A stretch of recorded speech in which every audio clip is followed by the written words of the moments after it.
My story is, sometimes I don't even know who this woman is that sits here today because of where I came from in such a really short time. I found Walden's position open. I didn't feel that it had really, and anybody who had run before had really given it a good shot. Carol Voisin had done very well, and she was doing it part-time. And because of my circumstances and having sold my business, I thought that I had that opportunity.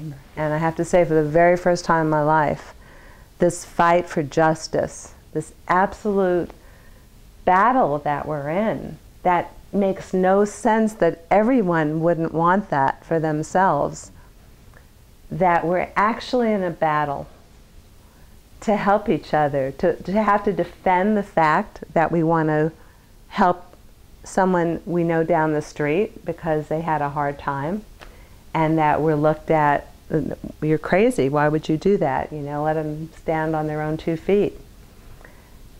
And I am more and more convinced that this battle is not going to be done out in the streets. It's not going to be violent. It's going to be a feeling of commitment to each other, that each one of us has to commit to the person you're sitting next to be a little bit more open, a little bit more accommodating. The words from Occupy are about collaboration instead of competing. We grew up with such competition. Exactly.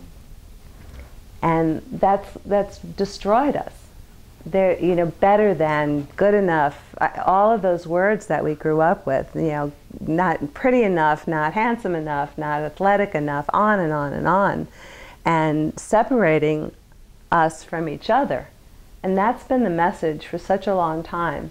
And I think that it's time to say, stop.